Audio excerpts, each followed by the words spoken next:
For advertisement, call 8125893028. Our Gmail maxtvtelugu@gmail.com. Jagannath ఆలయంలో ఒక వంశం ఉంది తల్లి. బాగా గుర్తుపెట్టుకోవాలి, మీరు సమయం కాబట్టి చెప్తున్నాను. ఒక వంశం ఉన్నదమ్మా. అధిక ఆషాఢం వస్తుంది. అధిక ఆషాఢం అని అంటే మొన్న మనకు అధిక శ్రావణం వచ్చింది. అధిక ఆషాఢం 9 సంవత్సరాలకు ఒకసారి వస్తుంది, 12, 14 సంవత్సరాలకు వస్తుంది. ఆ రోజుల్లో ఏం చేస్తారంటే అమ్మా, ఒక వ్యక్తిని 90 సంవత్సరాలు ఉన్న ఒక వ్యక్తిని నడుముకు తాడు కడతారమ్మా. నడుముకు తాడు కడతారు. అట్లా నలుగురు ఉంటారు. పూరి జగన్నాథ ఆలయంలో 4 విగ్రహాలు ఉంటాయి తల్లి. జగన్నాథ ఆలయంలో ఈ 4 విగ్రహాలకి 4 వ్యక్తుల్లో ఒక వ్యక్తి వచ్చేసి మధ్యలో వ్యక్తికి 90 సంవత్సరాలు ఉంటాయి. ఆయన కారణ జన్ముడు ఉంటాడు. ఆయన గారికి చేతులకి కడతారు, తర్వాత ఒళ్ళంతా బట్టలు కట్టేస్తారు, కంటికి కూడా కట్టేసేసి ఈ నడుము దగ్గర ఇంతటి బెల్లు పెడతారు. నలుగురికి 4 గంటలు. వీళ్ళు పోతున్నప్పుడు ఏమైనా ప్రమాదం అయితే దీన్ని ఇలా కొట్టేసేయాలి, మీరు 2-3 సార్లు కొడితే మేము వెనక్కి లాగేస్తాం. ముఖ్యమైన వాళ్ళందరూ గేటు అంటే ముఖ్య ద్వారం దగ్గర ఉంటారు. వీళ్ళు 4 లోపలికి వెళ్తారు. అధిక ఆషాఢం రోజు రాత్రి సమయంలో వెళ్తారు. 12 తర్వాత స్ట్రైట్గా తండ్రి గుడి దగ్గరికి వెళ్తారు. 4 విగ్రహాలను తగులుతారు. ఇలా తగులుతారు. ఇలా చేతికి కూడా స్పర్శ తెలియదు తగిలినట్టుగా. అలా తగిలినప్పుడు అన్ని చేసినప్పుడు వాళ్ళు ఒక్కొక్క క్లాత్ ఇప్పేస్తుంటారు. అక్కడ కట్టి ఉంటాయి క్లాత్స్ అన్ని, అవన్నీ క్లాత్స్ ఇప్పేస్తారు. ఈ మధ్యలో ఎవరైతే వ్యక్తి ఉంటాడో 90 సంవత్సరాల అతను, ఆయన గారు తండ్రి గుండెని కూడా తగులుతాడు. మీకు గుర్తుందా, జగన్నాథ ఆలయంలో గుండె కూడా ఉందంట అని చెప్పేసి ఈ మధ్య కూడా చెప్పాను. ఉంది అని అంటారు కదా. అలా కొన్ని విషయాలు తగులుకుంటూ వస్తారు. అన్ని చూసుకుంటూ తీసుకొస్తారు. వచ్చిన తర్వాత వాళ్ళని అంత అయిపోయిన కొత్త దుస్తులు వేస్తారు. ఇలా వేసి వెనక్కి లాగేస్తారు. ఎవరైతే ఈ 90 సంవత్సరాల వ్యక్తి ఉంటాడో ఆయన కరెక్ట్గా అదే సంవత్సరం చనిపోతాడు. ఈయన మళ్ళీ ఇంకొక అధిక ఆషాఢానికి ఉండడు. అలా గత 2000 సంవత్సరాల నుంచి జరుగుతుంది అక్కడ. ప్రతి 11 సంవత్సరాలు 9 సంవత్సరాలు అధిక ఆషాఢం రాగానే స్వయాన జగన్నాథుడు ఒక ప్రాణాన్ని తీసుకుంటాడు అక్కడ. అంటే కారణ జన్ముడిని కారకుల చేత పుట్టించుకున్న వాడిని 90 సంవత్సరాలు పర్యవేక్షిస్తాడు అదే గుడి కోసం ఆయన. ఇప్పుడు ఆయన ఆ కారణానికి వచ్చి అక్కడ చనిపోయాడు కదా. పరమాత్ముడికి తెలుసు కదా, నీవే చనిపోతావు అని చెప్పేసి ఆయనకు చెప్తే ఈయన పోతాడా అమ్మ లోపటికి? పోడు కదా. ఎవరికి 90 ఏళ్ళైనా ప్రాణం మీద ఆశ ఉంటుంది కదా. కాబట్టి ఈ సందర్భం నీకు ఏం చెప్తుందంటే మా నిజమైన భక్తిని పరమాత్ముడు చూయించుకొని నిన్ను పిలుచుకోగలడు. భక్తితో నువ్వు ఎంతనన్నా ఆడమ్మా, నువ్వు లక్షలు ఖర్చు పెట్టు, కానీ ఆ భక్తికి పేరు పెట్టొద్దు. నాకు ఎల్లమ్మ వస్తుందని, దేవత వస్తుందని, పోచమ్మ వస్తుందని, మహంకాళి వస్తుంది, నీ ఇష్టం ఉన్నట్టు ఆడే హక్కు ఉందమ్మా. నేను కూడా పిచ్చగా ఆడతా. శివుడి పేరు కానీ, శివుడి ఆలయాలు కానీ, ఫోటోలు. మొన్న కూడా గోల్కొండలో బాగా ఆడి నన్ను అందరు భోలేనాథ్ భోలేదారు అన్నారు, కానీ నేను భోలేనాథ్ అని నేను అనలేదు. శివుడిని అని అనడం ఏందమ్మా? మానవ శరీరం ఎత్తినాక దేవుడు ఎక్కడైతాడమ్మా?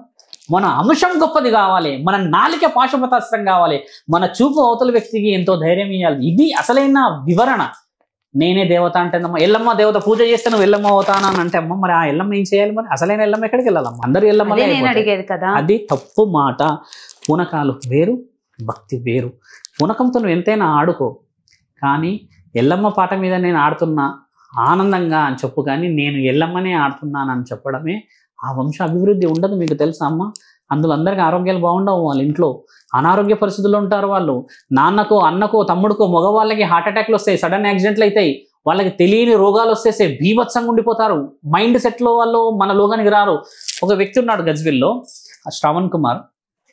తలలో ఒక గుండు పిన్ను గుచ్చినట్టు ఉంటుంది అంటమ్మా ఆయనకి ఎప్పుడు.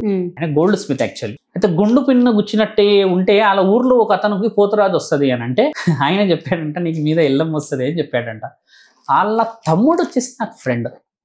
ఆయన వచ్చారు ఒక రోజు, కలిసి ఇలా అంటున్నారు, గుండు పిన్ను పుచ్చినట్టు అవుతుంది, అన్నకి బాగా ఇట్లా తల్లి వస్తుందంట, పెద్ద పూజ చేయించాలి, 5 లక్షలు అవుతుంది అన్నారు, పటాలు వేయాలి, ఘటాలు వేయాలి అది అని అంటే నేను వచ్చి ఒకసారి మీ అన్నతో మాట్లాడతాను లేని సమయం చూసుకొని అంటే ఒక 2 నెలలకు 3 నెలలకు వచ్చారమ్మా. ఏం జరుగుతుందని గమనించి అడిగాము. ఇక్కడ ఆయన స్ట్రేట్గా మొహం ఇలా పెడతాడు కదా, ఆ గోల్డ్ అనేది మైక్రో పని కదా, ఒక న్యూరో సిస్టమ్ ఆయన ఇలా చూసినప్పుడల్లా బ్లడ్ లాక్ అవుతుంది. వెనకనరం ఎక్కడ ఒక బ్లడ్ లాక్ అవుతుంది. ఆ బ్లడ్ లాక్ ని ఈయన ఎక్కడికి పోయి తెలుసుకోవాలి? వైద్యశాల. న్యూరాలజిస్టో ఇంకేదో స్పెషలిస్ట్ కదా. ఈయన గారు వెళ్ళేసి పోతరాజు దగ్గర కూర్చుంటే ఆ పోతరాజు 5 లక్షలకి పెట్టింది ఈయనకి. ఇప్పుడు ఆయన పోతరాజు దగ్గర పోలే, ఎవరి దగ్గర పోలే. ఇప్పుడు నాకు బెస్ట్ ఫ్రెండ్ ఆయన. అంత చిన్నగా ఎట్లా చెప్పినావు స్వామి, ఇప్పుడు నేను అది చేయట్లే అంటున్నాడు. ఇప్పుడు ఏం చేస్తున్నావు అంటే పన్నంలోకి చెప్పినాడు నేను పోయి సిస్టమ్ మీద కూర్చుంటా స్వామి అంటున్నాడు. అంటే ఒక మనిషి ఇలా చూస్తూ చూస్తూ చూస్తూ చూస్తూ దీక్షగా చూసినప్పుడు వెనక ఇది అందరికి కాదు కదా, కొంచెం వీక్నెస్ ఉన్న వాళ్ళకి అవుతుంది కదా. ఆయన సైనస్ ఉందంటమ్మా, ఆ సైనస్ వల్ల న్యూరో సిస్టమ్ అది. ఈ మధ్య ఒక అతను గవర్నమెంట్ ఎంప్లాయీ కూడా ఫోన్ చేసి బాగా ఇక్కడ వస్తుంది స్వామి అని అంటే ఏం చేసేవాళ్ళు మీరు అని అంటే ఆయన వచ్చేసి గవర్నమెంట్ లో అమ్మ మంచి పొజిషన్ లో ఉన్నాడు, ఆయన రాత ఎక్కువ రాసేవాడంట కూర్చొని. ఇది స్పైనల్ కు దెబ్బతింటే ఇలా ఉండాలి కదా, అలా ఉండాలి. అది వదిలిపెట్టేసేసి దేవుడు వచ్చాడు లేకపోతే నీ మీదకి పోతారాజు వచ్చాడు ఇంకా ఎవరు వచ్చి అది ఎంతటి తప్పు తల్లి. చెప్పేవాడు చెప్తే నువ్వు వినాల్సిన అవసరం ఉందా? నేను తానా అనగానే ముంగడున్నాడు ఇక తందానా అంటున్నాడు అంతే, అంతకుమించి నాయన అది కాదు ఇది కాదు అని చెప్పేది లేదు. ఇప్పుడు వైద్యులు సైన్స్ దేవుడు చెప్పేది ఏంటంటమ్మా, నిజమైన జ్ఞానం నీ మనస్సే, దాన్ని వదిలిపెట్టేసేసి నువ్వు నమ్మడం మొదలుపెట్టి గుడికి వచ్చి మొక్కమ్మా తప్పులేదు, దేవుడు చూస్తాడు. We have a very very vibratings in temples. అంతకంటే వైబ్రేటింగ్ శరీరంలో ఉండదు తల్లి. విగ్రహానికి ఎంత వైబ్రేటింగ్ ఉంటాయి మరి దేవుడికి ఎంత ఉండొచ్చు అమ్మా. అలాంటివి చేయడం ముఖ్యం. అలా మీరు అన్నట్టుగానే యూత్ వయసు సంబంధాలు ఇక్కడ చెప్తున్నారు కదా, వాళ్ళు చాలా పెద్ద సమస్యలు ఎదుర్కోబోతున్నారు రాను రాను. అలాంటి వాళ్ళకి ఫ్యూచర్లో ఎవరైనా సమాజానికి మీరు ఏం చెప్పబోతున్నారు? అలా చేయకూడదు, తప్పది. భక్తి వేరమ్మా, భక్తిలో ఉన్న పరమాత్ముడిని నేనే అని చెప్పడం వేరు తల్లి. నిన్ను నీవు చూసుకో స్థితిగతులు. పూర్వం ఏం చేసేవాళ్ళు తెలుసా అమ్మా, ఊర్లో కొంతమంది ఉంటారు ఆకతాయిలో, అమ్మాయిలు కానీ అబ్బాయిలు కానీ ఎవరైనా ఓవర్గా దేవతల్లాగా ఓవర్గా మాట్లాడుకోవడం, లేకపోతే దేవతల్లాగా ఓవర్గా నాట్యం చేయడం, లేకపోతే ఇంకా చేస్తుంటారు కదా, వాళ్ళకి కొంతమంది కంట్రోల్ చేసినా కారు. అలాంటి వాళ్ళని ఇటు ఇద్దరు అటు ఇద్దరు బలమైన వాళ్ళు పట్టుకొని ఇది చేయాల్సిన సమయం, అలా చేయకూడదమ్మా ఇలా చేయకూడదమ్మా అని చాలా ఆపుతా ఉంటారు. వాళ్ళు కూడా వాళ్ళు ఆగరు, అప్పటికి బాగా చేస్తూ ఉంటే అప్పుడే కాలుతున్న అగ్గిలో నుంచి మంచి నిప్పులది సన్నది సలాకు తీసేవాళ్ళు. అంటే ఇటు పొడవుగా మన ఇనుము ఎర్రగా అయిందని అరికాలు పెట్టేవాళ్ళు. ఒకటే పరుగులు లగెత్తు. మరి దేవతకి ఆ నొప్పి నిజంగా కూడా అలా పెట్టిన వాడిని తన్నిన దేవతలు ఉన్నారు, నేను మీకు ప్రూఫ్ చూపిస్తా. అలా తన్నిన వాళ్ళు కూడా ఉన్నారని మా తాతలు ముత్తాతలు చెప్పినప్పుడు ఏం చెప్పేవాళ్ళంటే, నిజమైన దేవతలు వచ్చినప్పుడు ధర్మానికి నేను నిజమేరా అని చూయించడానికి ఆ నొప్పిని భరించే వాళ్ళు ఉన్నారు. అలా ఉన్నారా ఈ రోజుల్లో? ఒకప్పుడు శాస్త్ర గ్రంథాల్లో ఇతిహాస పురాణాల్లో ఏం రాస్తుందంటే, గ్రామ దేవతలు మాట్లాడే వాళ్ళు ఒక గ్రామంలో ఒక బిడ్డని ఎంచుకొని ఆ వంశానికి వచ్చే వాళ్ళంటే రుజువులు ఉన్నాయి మన దగ్గర. మనది గొప్ప సంప్రదాయం అమ్మ. భారతదేశం నిజంగా మంచి ఖండం మనది. కానీ ఇలాంటి విషయాలు చెప్పేసి నవ్వుల పాలు చేసుకుంటున్నాం కదా. ఇప్పుడు అలాంటివి చేయాల్సిన పరిస్థితి వచ్చింది, మీరు గమనించండి. అలా చేస్తే ఎంతమంది బయటకు వస్తారు, ఎంతమంది నిజాలు బయటపడతాయి? అలా చేస్తే విలువలు పోదా? ఒక శరీరం మీద ఒకడు వచ్చి ఇలా చేతి పెడితే ఆడపిల్ల శరీరం మీద ఎంతటి సిగ్గు తల్లి. అలా తగులుతున్నారు ఈ రోజుల్లో. దేవత వస్తుంది అని అన్నప్పుడే వేరే వాళ్ళు పక్కన నుంచి డప్పులు కొట్టి ఇంకా మంగళ వాయిద్యాలు వాయించేసి నీ శరీరాన్ని ఏం చేస్తున్నారో ఆలోచించమ్మా.